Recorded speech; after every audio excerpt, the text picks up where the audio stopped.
साल के अंदर एनडीएमए, एनडीआरएफ और सीडीआरआई, ये तीन संस्थाओं ने भारत को आपदा प्रबंधन के क्षेत्र में ग्लोबल लीडर बनाने के करीब ले जाकर खड़ा कर दिया है। और ये हम सब के लिए बड़ा आनंद का विषय है। एनडीएमए ने नीति विषयक संरचना करना, शोध कार्य करना, अनेक प्रकार के अभ्यास के लेखों को लोगों तक पहुंचाना, कई एप्स बनाना और ओवरऑल कोऑर्डिनेशन नीति विषयक विषयों का एनडीएमए ने बहुत अच्छा किया है। और एनडीआरएफ की मैं बात करता हूं तब मेरे ही विभाग के तहत काम करने वाला संगठन है, मगर मैं बेझिझक होकर कह सकता हूं कि पूरे देश में एनडीआरएफ ने अपनी एक छवि बनाई है, ख्याति भी अर्जित की है और सम्मान भी प्राप्त किया है। और एनडीआरएफ के संरचना में एसडीआरएफ का भी बहुत बड़ा रोल रहा है। एसडीआरएफ के जवानों को एनडीआरएफ के तर्ज पर ट्रेन करने के लिए भी एनडीआरएफ ने बहुत बड़ा काम किया है। और जब मैं कहता हूं कि भारत ग्लोबल लीडर बनने के कगार पर है, तब हमने वैश्विक स्तर पर भी सीडीआरआई के माध्यम से ढेर सारी प्रसिद्धि भी प्राप्त की है और स्वीकृति भी प्राप्त की है।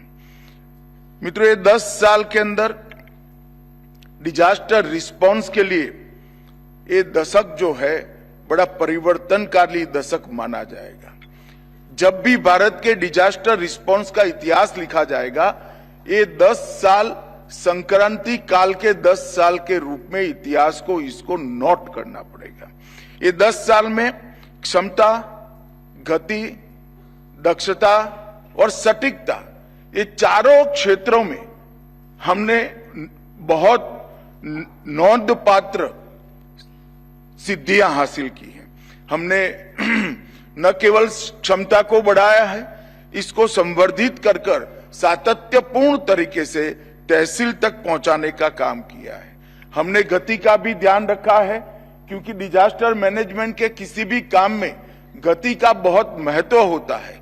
समय पर डिजास्टर मैनेजमेंट का काम होना और लोगों को बचाना, ये सबसे महत्वपूर्ण है। हमने आधुनिक से आधुनिक तकनीक और समर्पित अपने बल के कारण, समर्पित स्वभाव वाले बल के कारण दक्षता में भी वृद्धि की है। स्थानीय इकाइयां, ये सभी एकीकृत तरीके से डिजास्टर का सामना करने के लिए आगे आए हैं। और अब मोदी जी के नेतृत्व में एक कदम आगे बढ़कर समाज को जोड़ने का काम भी हम सफलतापूर्वक कर पाए हैं। और मुझे विश्वास है आने वाले 10 साल में हमारा हरेक युवा इस सेंस के साथ और मदद की वृत्ति के साथ डिजास्टर के सामने लड़ने के लिए तैयार खड़ा पाएंगे। इस प्रकार का तंत्र हम खड़ा करना चाहते हैं। मित्रों, पूर्व चेतावनी प्रणाली का विकास, इसमें भारत ने बहुत कुछ हासिल किया है।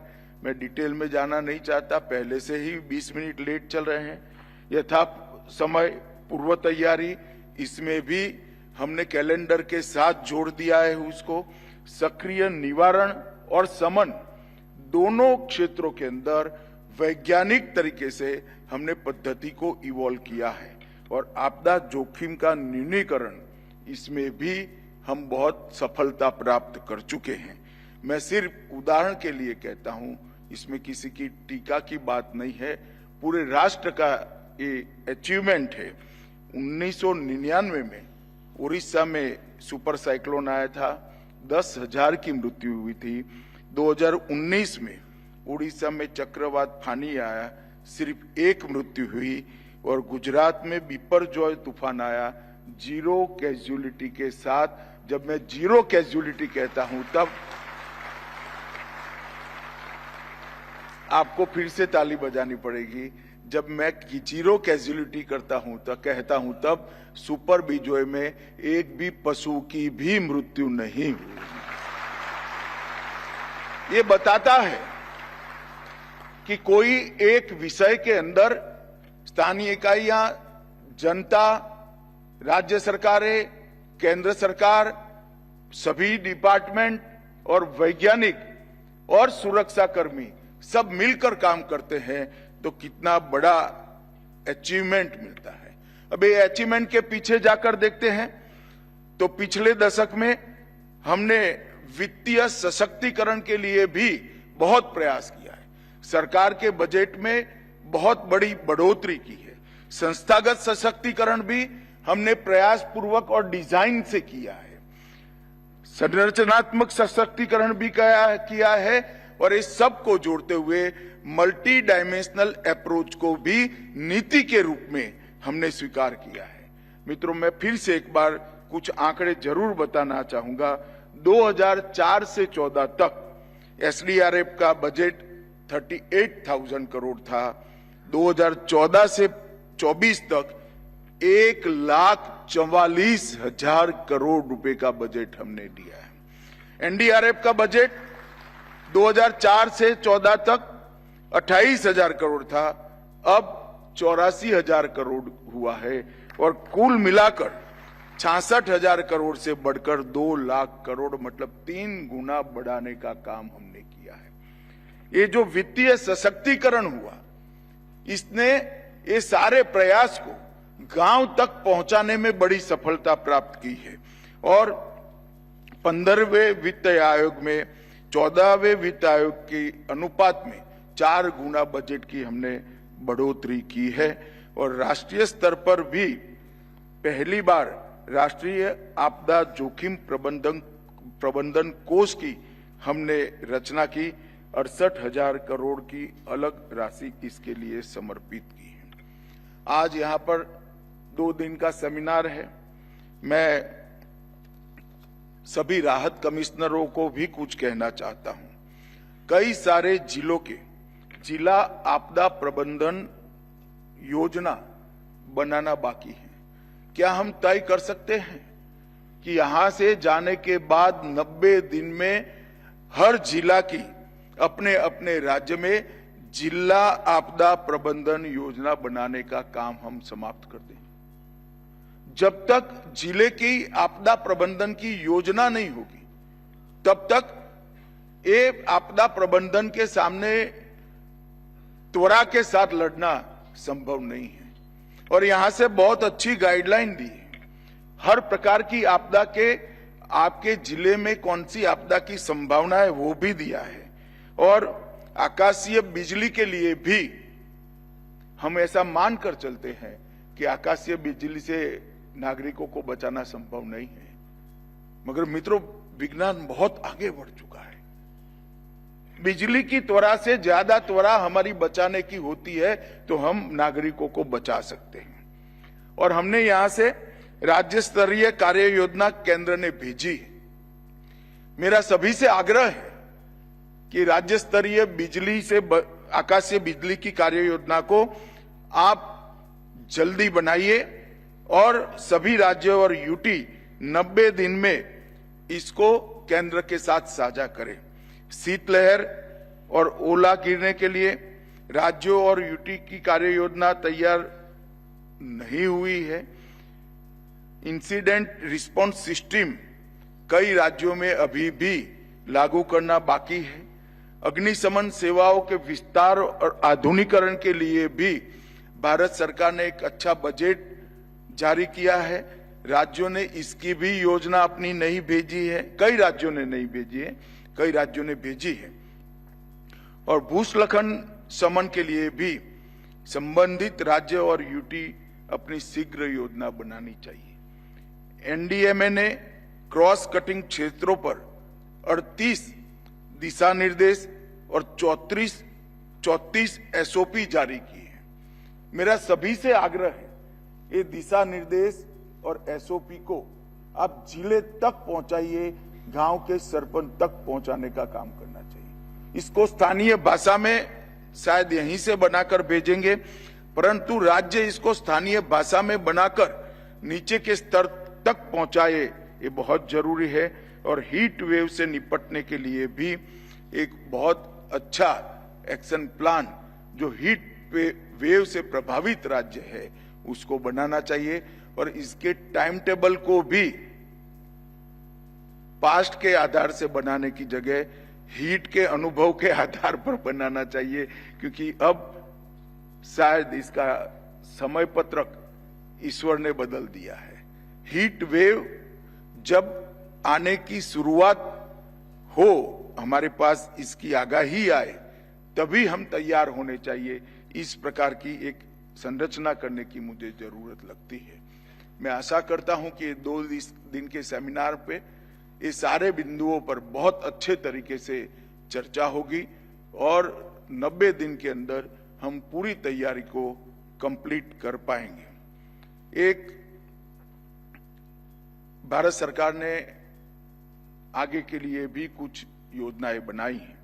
अंतर्राज्यीय मॉक ड्रिल को हम वार्षिक कार्यक्रम बनाना चाहते हैं, और मैं मानता हूं कि इसे राज्यों के सहायता के बगैर संभव नहीं है। कई सारे चक्रवात ऐसे होते हैं, कई सारे डिजास्टर ऐसे होते हैं जो अंतर्राज्यीय मॉक ड्रिल की जरूरत होती है, और ये करने के लिए हम राज्यों के सहायता के बगैर नहीं कर सकते हैं। आने वाले दिनों में हम इस पे आगे बढ़ना चाहते हैं। स्टार्टअप इंडिया को भी हम डिजास्टर रिलीफ टेक्नोलॉजी के विकास के साथ जोड़ना चाहते हैं।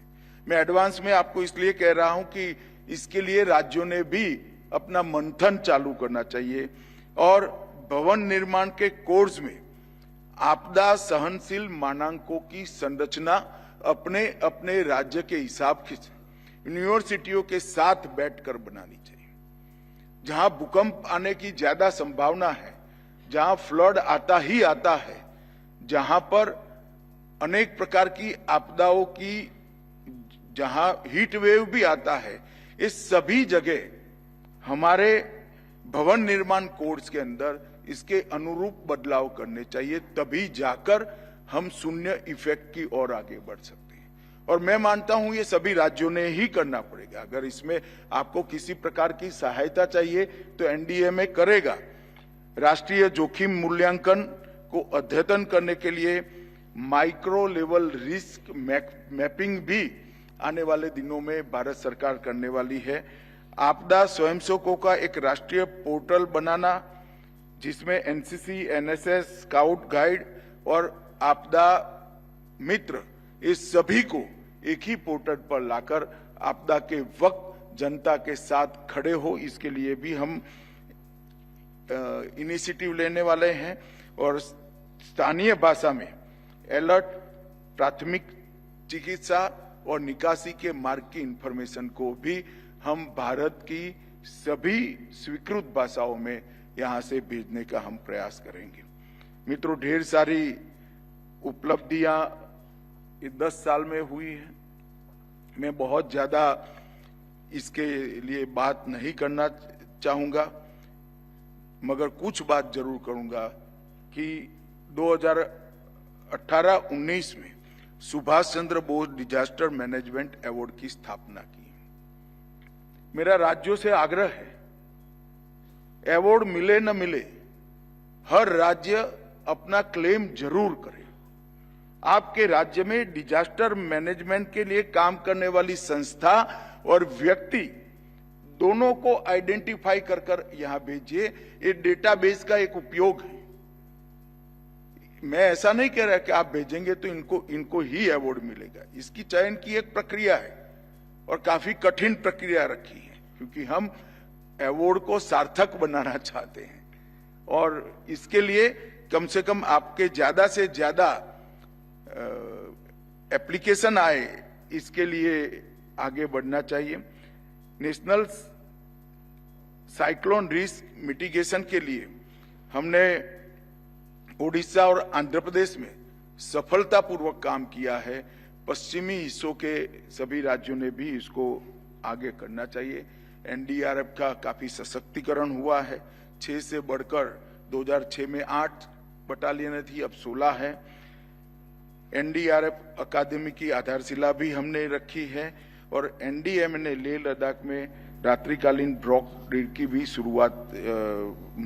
की भी शुरुआत की है, जो देश भर में अब इसको आगे ले जाना पड़ेगा। मित्रों, आने वाले दिनों में हमने जो लक्ष्य रखा है कि जीरो कैजुअलिटी अप्रोच के साथ आगे बढ़ना और त्वरा इतनी हो कि ईश्वर को भी आपदा भेदने में हमारे साथ स्पर्धा करनी पड़े, इस प्रकार की त्वरा के साथ आगे बढ़ने का लक्ष्य हमने रखना चाहिए।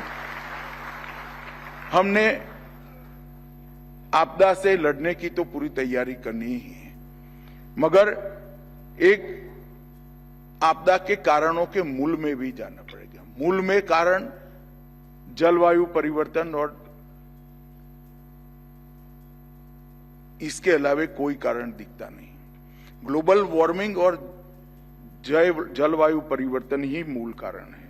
तो पर्यावरण संरक्षण को भी हमने साथ में लेकर आगे बढ़ना चाहिए। मोदी जी के नेतृत्व में पर्यावरण के लिए भारत सरकार ने, पर्यावरण संरक्षण के लिए भारत सरकार ने जो 11 साल में काम किया है वो अतुलनीय है। और एक समग्र दृष्टिकोण, आपदा से बचाव अपने आप में आधा दृष्टिकोण है। आपदा आए नहीं ऐसी पृथ्वी की रचना करना ये समग्र दृष्टिकोण है। और ये समग्र दृष्टिकोण को हमारे प्रधानमंत्री ने देश के सामने रखा है। हमने विश्व के सामने मिशन लाइफ रखा, हमने विश्व के सामने प्लेनेट पीपल बनाने का प्रस्ताव रखा, अंतर्राष्ट्रीय सौर अलायंस और ग्लोबल बायोफ्यूल अलायंस बनाने का काम किया और आपदा प्रबंधन के क्षेत्र में मोदी जी ने 10 सूत्रीय एजेंडा आपदा जोखिम न्यूनीकरण का दिया, CDRI की रचना की और G20 में आपदा जोखिम न्यूनीकरण पर टास्क फोर्स का गठन भी किया। अब ये अप्रोच को हमें सबसे ज्यादा पॉपुलर बनाना चाहिए। पर्यावरण के संरक्षण के बगैर 100% आपदा से बचना असंभव है। अगर हम पर्यावरण की चिंता नहीं करेंगे तो आपदाओं को रोक नहीं पाएंगे। हम आपदा से बचाव की योजना बना रहे हैं, साथ में आपदा ही न आए ऐसी योजना भी बनाने के लिए आगे बढ़ना पड़ेगा। और मैं मानता हूं कि हर राज्य के राहत कमिश्नर ने इसके लिए भी अपने राज्य का एक कार्यक्रम कम से कम तैयार करवाना चाहिए, जिससे आपदा आए ही नहीं। 1 लाख कम्युनिटी वॉलंटियर्स इसको तैयार करने का काम हुआ है और मुझे आनंद है कि इसमें 20% मातृशक्ति है, महिलाएं हैं। ये हमारे लिए बहुत बड़ी बात है। 470 करोड़ की लागत से हमने युवा आपदा मित्र योजना भी अपनाई है। मैं कुछ चेतावनियों के ऊपर भी ध्यान रखना चाहता हूं।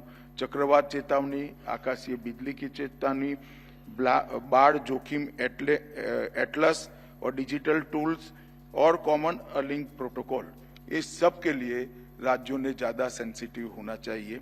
मित्रों, मुझे आशा है कि ये 2 दिन के अंदर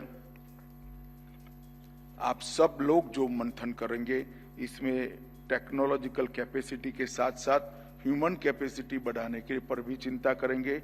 सरकार के प्रयास के साथ साथ सामुदायिक प्रयासों को भी बढ़ाने के लिए चिंता करेंगे और आपदा रोधी निर्माण के साथ साथ प्रकृति के संरक्षण के लिए भी चिंता करेंगे। तभी जाकर आपदा से विश्व को, भारत को और अपने हर राज्य को बचाने का एक संपूर्ण प्रयास होगा। मुझे आशा है आप सब लोग यहाँ 2 दिन मंथन कर इसका अमृत निकालकर अपने अपने राज्य में जाएंगे और वो गांव तक पहुंचेगा, ऐसी मेरी आशा है। आप सभी को मेरी 2 दिन की शिविर के लिए बहुत बहुत शुभकामनाएं। धन्यवाद।